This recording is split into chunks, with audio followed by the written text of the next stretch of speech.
កូនសេកមិនចេះគួរសមពីនេះជាកូនសេកមួយក្បាលរស់នៅក្នុងព្រៃមួយដែលចូលចិត្តហោះហើរលេងកម្សាន្តលើអាកាសនិងហោះពីមែកមួយទៅមួយវាមានរោមឡោមពណ៌ស្រស់ស្អាតសម្រៃក្រលួចពីរោះកង់រំពងពេញព្រឹកព្រៃប៉ុន្តែវាមានទម្លាប់អាក្រក់មួយគឺវាមិនចេះសុជីវធម៌និងការគួរសមចំពោះអ្នកដទៃនោះទេនៅព្រឹកមួយភីនីបានភ្ញាក់ពីដំណេកហើយក៏មានអារម្មណ៍ឃ្លានវាក៏ហោះចេញសំដៅទៅមិត្តរបស់វាឈ្មោះលីអូដែលជាសត្វតោពេលវាទៅដល់វាក៏ស្រែកទៅកាន់លីអូថាឲ្យអាហារខ្ញុំខ្លះមកលីអូបញ្ចេញទឹកមុខមិនសូវពេញចិត្តហើយពោលថាភីនីឯងដូចជាគ្មានភាពគួរសមទេឯងនិយាយគួរសមជាងនេះបានទេភីនីពោលទាំងខឹងថាហេតុអ្វីចាំបាច់គួរសមគ្រាន់តែសុំអាហារខ្លះសោះលីអូក្រវីក្បាលហើយតបថាបើឯងមិនចេះប្រើពាក្យគួរសមទេខ្ញុំក៏មិនឲ្យអាហារឯងដែរ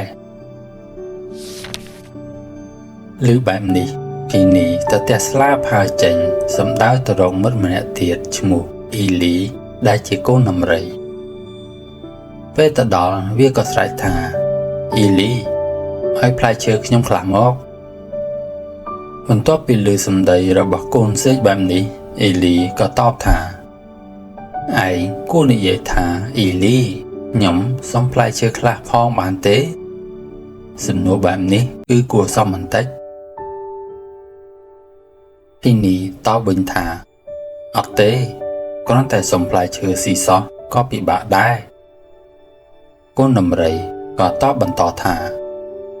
ឯងត្រូវចេះសុជីវធម៌និងការគួរសមនៅពេលសុំអ្វីមួយពីនរណាម្នាក់កាន់តែខឹងសម្បាកូនសេកក៏ហោះបន្តទៅជួបមិត្តរបស់វាម្នាក់ទៀតឈ្មោះសារ៉ាដែលជាសេះបង្កង់វាក៏ស្រែកទៅកាន់មិត្តនេះថាសារ៉ាឲ្យស្មៅខ្ញុំខ្លះមកមើល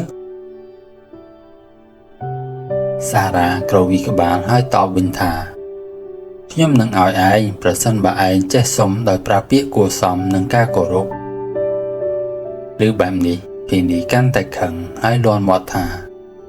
ហេតុអ្វីម្នាក់ខ្វល់ខ្វាយរឿងសុជីវធម៌ម្ល៉េះ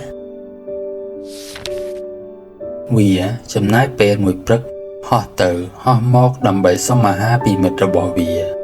តែគ្មាននរណាម្នាក់ព្រមឲ្យវាឡើយវាក៏ចាប់ផ្ដើមមានអារម្មណ៍កណ្ដោចកណ្ដែងនិងហេវហត់ហើយក៏ហោះមកទុំសម្រាកលើមែកឈើមួយភ្លាមនោះវាក៏ប្រទះឃើញកូនស្វាមួយក្បាលឈ្មោះភីបដែលកំពុងព្យាយាមចង់បេះផ្លែក្រូចពីដើមឈើមួយហើយដៃវាឈឺវាមិនអាចបេះបានទេឃើញដូច្នេះភីនីហោះចុះមកហើយសួរកូនស្វាថាឯងចង់ឲ្យខ្ញុំជួយទេភីបតបថាបាទបងអរគុណបងធំដែលបានជួយខ្ញុំភីនីបានងក់ក្បាលទទួលយកការអរគុណហើយវាហាក់ដូចជាពេញចិត្តនិងសប្បាយពេលឮសម្ដីចេះគួរសមរបស់កូនស្វាវាក៏ប្រើចម្ពោះរបស់វាចាក់ទម្លាក់ផ្លែក្រូចឲ្យមកកូនស្វាញញឹមហើយពោលជាថ្មីថាអរគុណច្រើនបងភីនីកូនសេកមានភាពត្រេកអរពេញមួយថ្ងៃក្រោយពីខ្លួនបានជួយកូនស្វានិងបានស្ដាប់ពាក្យអរគុណមកដល់ខ្លួនភ្លាមនោះវាក៏យល់ពីសារៈសំខាន់នៃភាពចេះគួរសមនិងសុជីវធម៌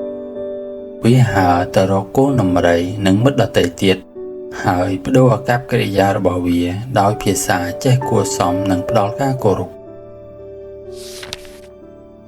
អ៊ីនីបានទទួលរបស់ញ៉ាំជាច្រើនពីមិត្តរបស់វាក្រោយពីវាផ្លាស់ប្ដូរឥរិយាបថរបស់ខ្លួន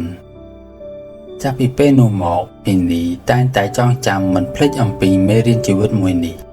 វាបានប្រើវាជាប្រចាំក្នុងការទំនាក់ទំនងជាមួយមិត្តវានិងសត្វដទៃទៀតយ៉ាងចុះសម្រុង វាបានបង្កើតមិត្តភាពកាន់តែច្រើនហើយម្នាក់ៗសុទ្ធតែស្រឡាញ់ពីនីហើយពីនីវិញក៏ហាក់ដូចជាមានមោទនភាពចំពោះខ្លួនឯងជាខ្លាំងគំនិតអប់រំក្នុងរឿងសេចក្តីល្អការចេះគួរសមការមានសុជីវធម៌និងការចេះគោរពអ្នកដទៃគឺជាគុណតម្លៃដ៏ប្រសើរនៃសុភមង្គលក្នុងជីវិត